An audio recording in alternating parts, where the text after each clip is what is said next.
Mesdames et messieurs, bonjour. Ravi de vous retrouver pour cette nouvelle édition de votre programme quotidien Midi au Caire en ce jeudi le 26 octobre 2023. Notre édition d'aujourd'hui sera centrée sur la politique essentiellement. Nous allons commencer sans plus tarder avec cette nouvelle. Préserver la sécurité nationale est un rôle authentique des forces armées égyptiennes, a souligné le président Abdel Fattah el-Sisi. Le président qui a passé en revue la 4e division blindée à Suez a ajouté que l'Égypte n'avait jamais dépassé ses frontières et ses objectifs étaient de préserver son sol. Retour sur ces déclarations.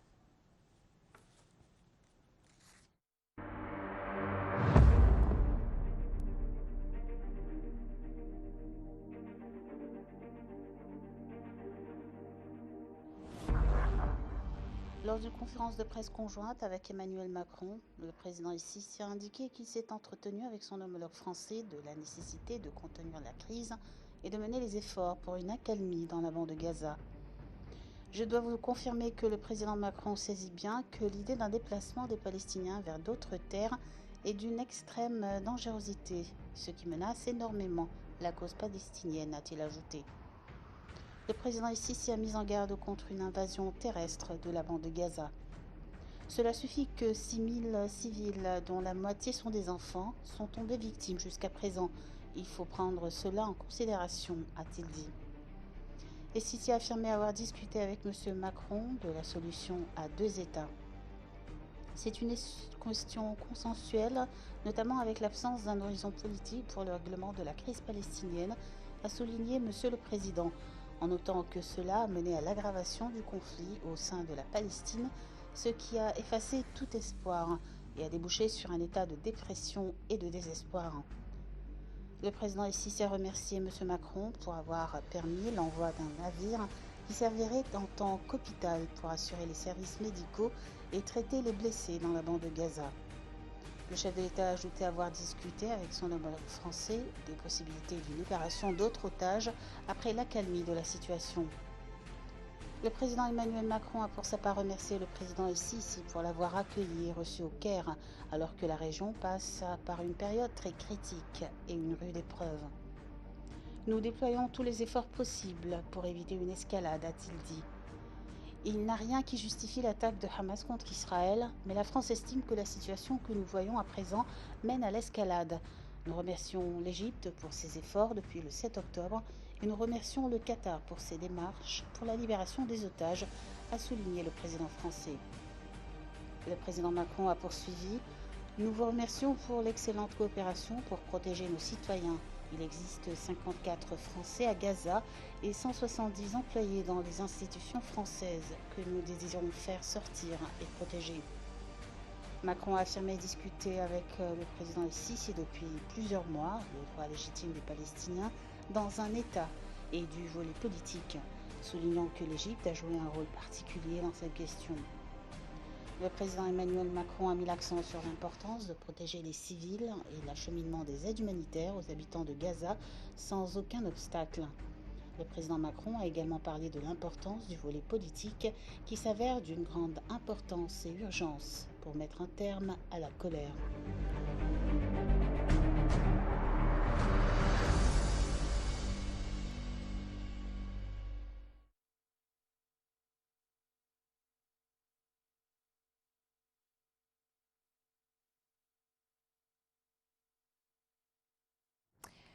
Donc il y a eu une confusion des sujets. Il s'agissait donc de la conférence de presse qu'ont tenue les présidents égyptiens, donc Abdel Fattah el-Sisi et français Emmanuel Macron, qui est en visite au Caire, donc pour discuter de la situation à Gaza. On enchaîne avec cette fois-ci le ministre des Affaires étrangères, Samar Shoukry, qui a tenu une réunion avec son homologue hongrois, Peter Szijjártó, en marge de la réunion du Conseil de sécurité sur la Palestine à New York. Selon le porte-parole du ministère des Affaires étrangères, les deux responsables ont examiné les efforts pour mettre fin à la violence et à l'escalade à Gaza et assurer l'acheminement de l'aide humanitaire de manière durable et sûre. Shoukry a pris part à la séance ministérielle du Conseil de sécurité sur les développements de la situation au Moyen-Orient, convoquée par le Brésil, qui assume la présidence tournante du Conseil pour le mois d'octobre. Et donc voilà, c'était les détails de cette rencontre.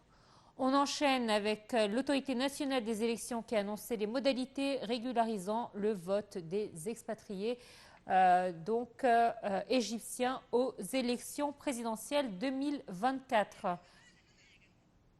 Le vote se déroulera du 1er au 3 décembre prochain de 9h à 21h en fonction de l'horaire de chaque pays au siège des missions diplomatiques et consulats d'Égypte de par le monde ou autres places définies par l'autorité nationale des élections sur fond des propositions avancées à cet égard par le ministère des Affaires étrangères. Chaque Égyptien se trouvant à l'étranger le jour du scrutin a le droit de voter à la présidentielle si son nom est inscrit sur la base de données des électeurs et porte une carte d'identité ou passeport valide.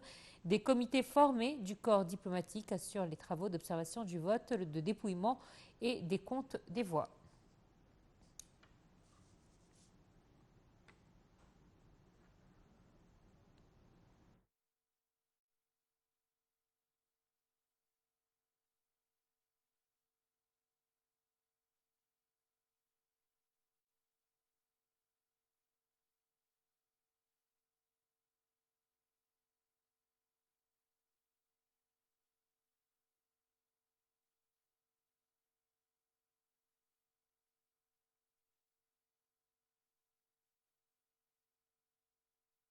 Le Premier ministre, Dr Mostafa Madbouli, se trouve à Bruxelles où il participe aujourd'hui et demain au forum du portail mondial organisé par la Commission de l'Union européenne. Le chef du gouvernement représente le président de la République, Abdel Fattah el-Sisi, à cet événement et se prononcera au cours de la séance sur la conversion écologique et l'hydrogène vert. La stratégie, entre guillemets, portail mondial a été lancée par la Commission en vue de promouvoir les partenariats de l'Union européenne avec les pays du monde et le lier à tous les pays et régions en stimulant les investissements publics et privés dans un réseau mondial de chaînes de transport et d'approvisionnement dans quelques domaines, tout en se focalisant sur la réalisation du développement durable.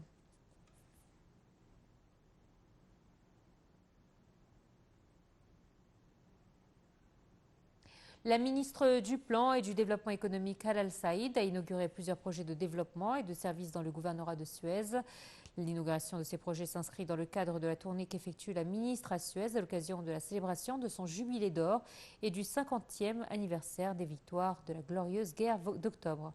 Elle a souligné l'intérêt de l'État de fournir des ressources à la lumière des exigences et services nécessaires aux citoyens de différents gouvernorats, faisant état de l'essor que connaissent actuellement les services dans le gouvernorat de Suez.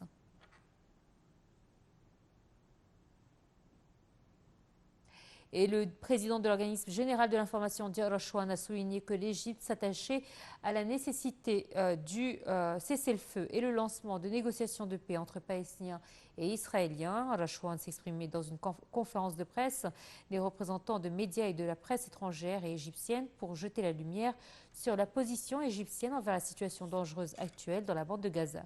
Rachouane a souligné que les positions de certains pays occidentaux constituent une négligence du droit international humanitaire et de la Charte des Nations Unies, décrivant ce qui se passe actuellement dans la bande de Gaza comme n'ayant aucun lien avec le droit international.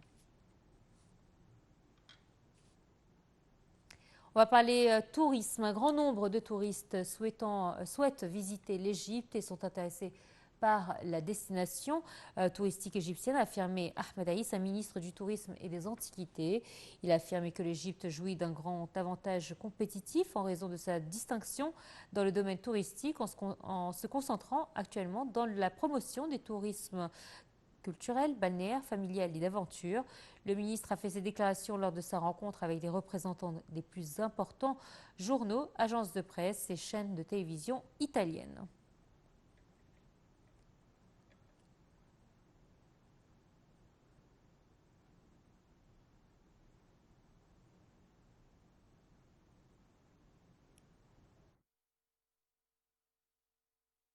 Et justement, puisqu'on parle tourisme, on va faire le point avec Hadia Osman et chez vous, c'est là.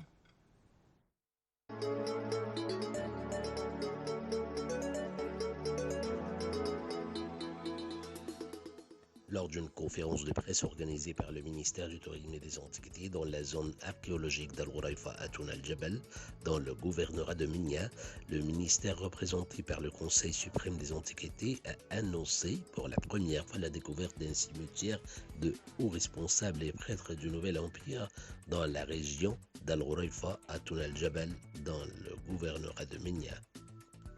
Il contient de nombreuses tombes creusées dans la roche contenant des centaines de découvertes archéologiques, dont des amulettes, des ornements et des sarcophages en pierre et en bois contenant des momies, en plus d'un groupe de statues du Chabti en poterie et en bois de certains hauts fonctionnaires comme Djehouti Mas, qui porte le titre de surveillant des Turos du temple d'Amon, et une femme nommée Nani, connue comme la chanteuse de la divinité Djehouti.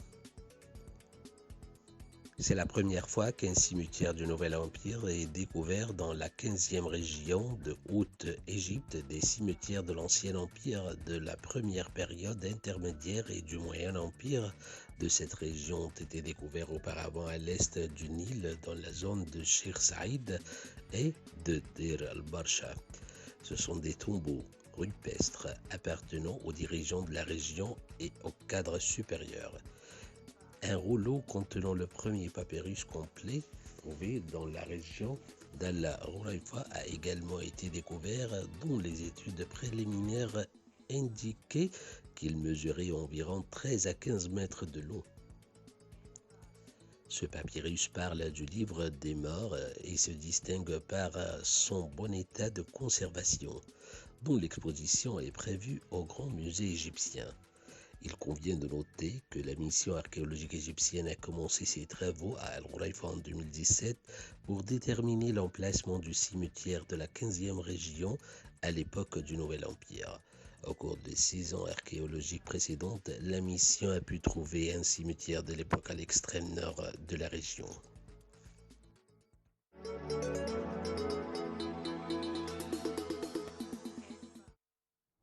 Direction Siwa à présent, où les activités du 7e Festival international des dates égyptiennes ont clôturé dans l'oasis de Siwa. La cérémonie de clôture du festival a connu la distribution de certificats d'appréciation aux participants à l'exposition de dates et d'artisanat qui a été organisée en marge du festival avec la participation de 95 exposants de 9 pays producteurs de dates. Un symposium scientifique s'est tenu dans le cadre des activités du festival auquel ont pris part 27 experts et chercheurs universitaires spécialisés dans le domaine de la culture du palmier et de la production de dattes.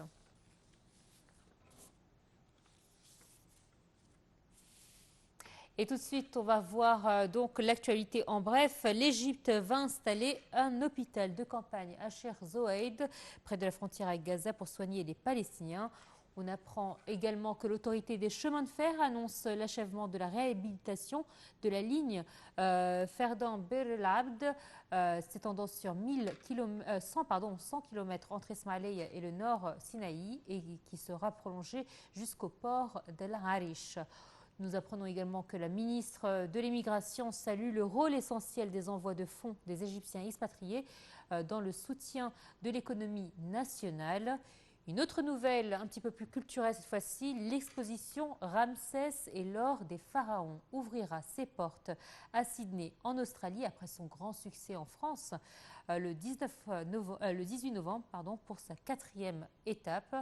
La star de Liverpool, Mohamed Salah, sacré meilleur joueur de son équipe pour le mois de septembre, apprend-on dans la presse sportive. Et puisqu'on parle sport, nous poursuivons avec l'équipe égyptienne de gymnastique artistique qui remporte 6 nouvelles médailles au championnat méditerranéen. Et enfin, l'Égypte met fin à l'heure d'été ce soir à minuit. On passera officiellement à l'heure d'hiver. Voilà, c'est ainsi donc que prend fin cette édition de Midi au Caire. Très bonne suite de programme sur la TV internationale. Très bientôt.